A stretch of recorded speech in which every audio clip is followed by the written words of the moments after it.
You are listening to audio from the Decidedly podcast. This episode is a highlight clip from this week's full episode. To listen in on the complete conversation, see the show notes for the link to the complete show. You can help us out by leaving us a 5-star review wherever you listen to podcasts. We appreciate every bit of your support. I'm Morgan McKittrick, your producer, and this is Decidedly.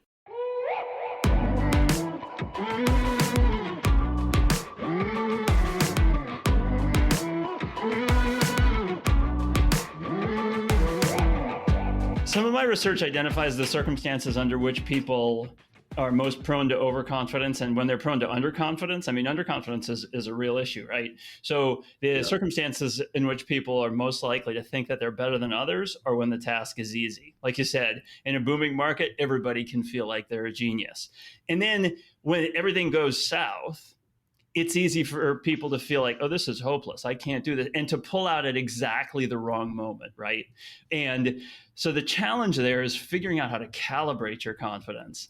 And that is a real challenge, figuring out how confident you should be when you should pay attention to your internal numbers and when you should be appropriately self-critical. How did you get involved in studying overconfidence at all? I mean, it's such an interesting area. Yeah, well, so it is. My fascination is with decision-making biases, the ways in which flesh and blood mortals like you and me fall short of the perfectly rational ideal in the way that we make decisions.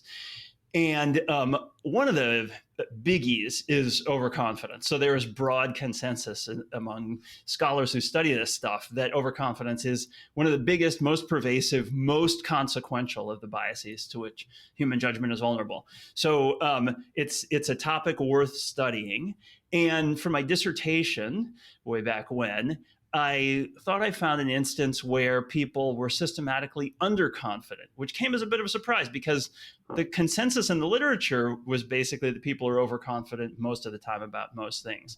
So chasing that down and figuring out when people are underconfident has led me to mine this rich vein of psychology, distinguishing the different sorts of overconfidence, when they're most likely to occur, and where they'll trip up our decision-making and lead us to make mistakes. What are the different types of overconfidence you were talking about? Overestimation is thinking that you're better than you are. Overplacement is the exaggerated belief that you're better than others.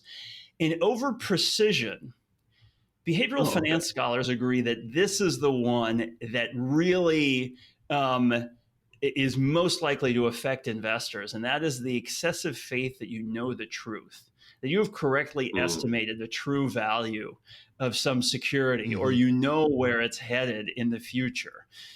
When you believe too strongly in your own noisy private signal, you'll be too willing to trade on that imperfect information, even against other counterparties who have more information. It's what leads individuals, day traders, to risk their retirement savings in market transactions with the smart money, the better informed hedge fund managers who are only too willing to trade against them when those managers have better information than the individual investors do. Even I hear it from professionals. Yeah. And they say, we think, interest rate's going to go to X, by the end of the year. And, I only say, well, based on what? And there's nothing behind it. Never they just a good sort of reason. think that.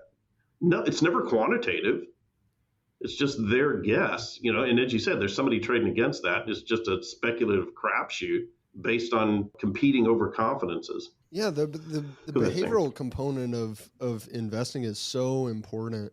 And I think I don't even hear the word behavioral finance. Both Sean and I we would consider ourselves behavioral financial advisors.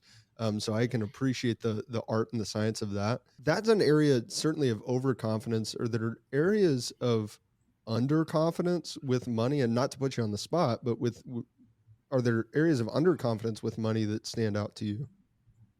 Oh my God, there's so many people who would benefit from putting their money in the market. And this doesn't mean becoming that my mom should become a day trader. So there's so much knowledge they're aware that they don't have. They're intimidated and they stay out completely. And that underconfidence means that they're losing out on potential benefits that they should be enjoying. So is that underconfidence or is it irrational like fear? A fear or something? Yeah. Yeah, it's a good question. I mean, if they're worried about the possibility that they could be exploited in a market transaction that they don't completely understand, I mean, there's decent basis for them to worry about that, right? If they're pretty clueless, my mom, there's a lot she doesn't know. Yeah, I mean, some about people how the market they don't know the ABCs about money, and I. In my opinion, the people who don't know the ABCs, usually they know they don't know. It's the people who've learned the alphabet a little bit and they think they're Shakespeare. Right. Okay. So you two have heard of the Dunning-Kruger effect, the dangerous zone where people who know too little to understand how little they know can get themselves into real trouble, right? Oh, my buddy told me about this, startup that he says is just going to go gangbusters. So I'm putting my retirement savings in that. Those are the people who are at greatest risk. And so the challenge there is calibrating your uncertainty, figuring out how little you know, and adjusting your strategy going forward appropriately. Obviously, if you're really clueless, getting a little bit of advice to help you figure out what there is to know and the sort of sensible options for someone who's coming to the market as a relative neophyte.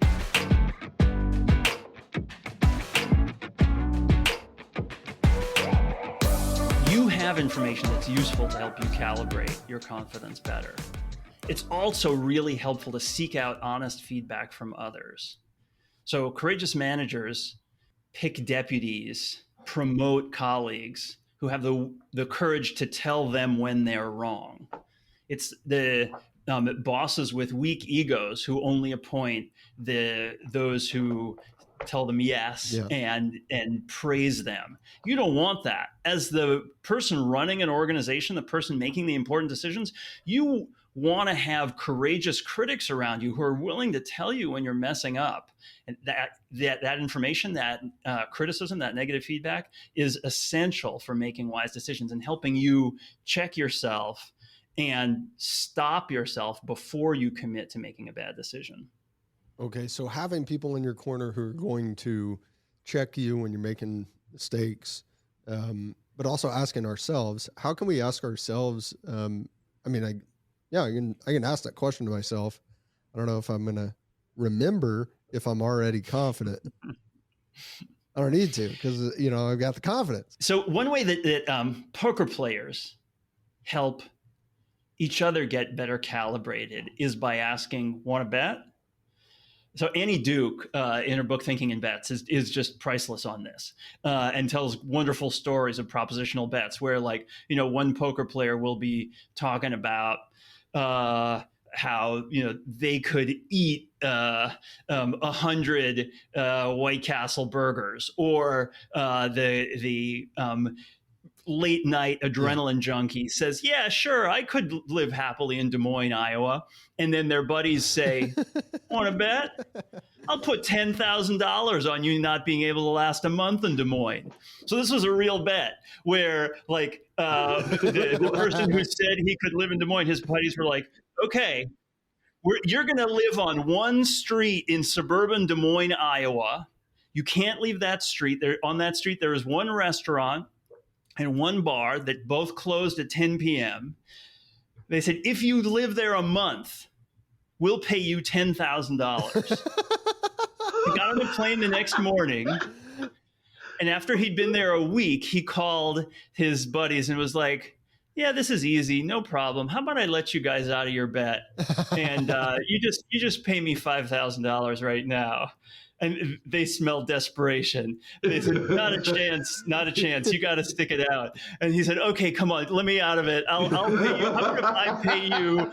He wound up settling for like $5,000. Oh, that's hilarious. So challenging each other by asking, want to bet? Put some real stakes on that. What is the probability associated with this outcome in which you profess to have so much confidence? When we think about putting real money on the line, even if it's just a reputational bet with dollar stakes, it helps discipline our thinking and helps us get serious about calibrating that confidence. Yeah, that's a great point. So I think when you look at being honest with yourself and sort of asking that question, putting some real skin in the game probably helps you be honest with how much you're willing to wager to test your confidence in this premise. Sean does that to me without knowing that. I do that nonstop. Sean, you would do that to me all the time. I could totally do this or that or the other thing. I hit a cool pull shot. You didn't mean to do that. Yes, I did. Oh, really? Could you do it again? Totally. Want to bet? Don't have to.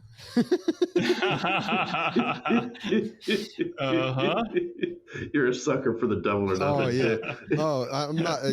I'm thankful for those experiences when I was younger. I'll never have a gambling addiction because Sean and I would play pool and we would bet like either $5 or you got to clean the house for 15 minutes or whatever. Which I'm like, pretty good, hourly rate. $20 an hour. That's not so bad. Trade off. And I would lose every game and I would lose the game. And you'd go, oh, you double or nothing. And I was a sucker. And so I'd say, well, yeah, because I always thought I could beat him. Because I was really, really good. I was undefeated when I practiced by myself. And then he'd beat me again. And I'd end up cleaning the house for 3 hours on a Wednesday. and I got you on a double or nothing one time and you had to swim out into the lake at the ranch in the winter time. Oh yeah, in January, swim out in the lake, and I think I ended up having to eat a worm too. It got really bad. I think you did. Yeah. No, you were classically overconfident in your ability to win this trivia game. When I was young, there was no amount of times that I could lose that would make me think I would not win the next one. Sean, it sounds like you deserve some credit for parenting successes, helping your son calibrate his confidence.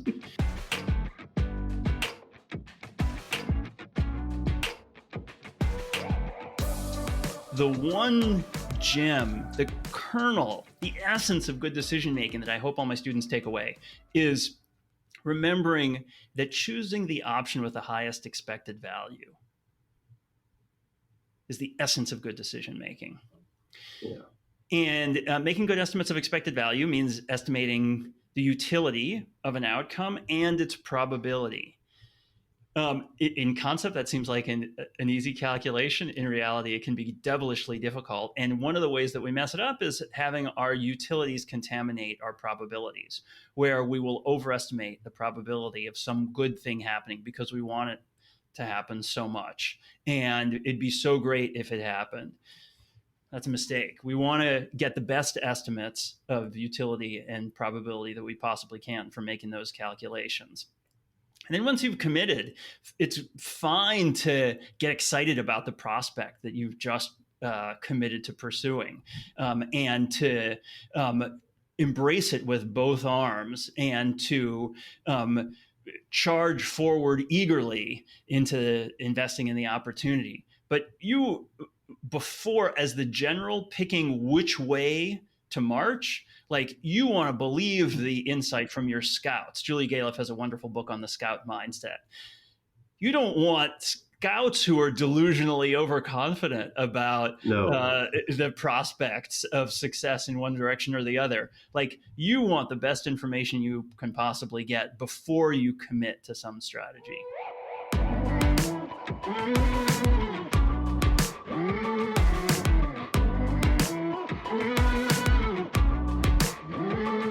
Thanks for making the great decision to listen in to this week's episode highlight. If you want more of what you just heard, see the show notes for the full episode. As always, for the latest decision-making tips, find us on decidedlypodcast.com or on Instagram @decidedlypodcast. And be sure to sign up for our weekly newsletter from the link in the show notes. Don't forget to leave us a 5-star review as well.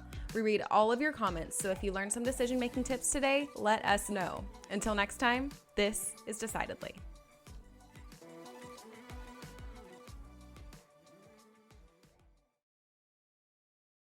Insights, advice, and comments provided by Sean Smith, Sanger Smith, and speakers identified as part of the Decidedly podcast should not be considered recommendations. Speakers not identified as members of Decidedly are expressing their opinion, and their statements should not be construed as reflecting the views of the Decidedly team.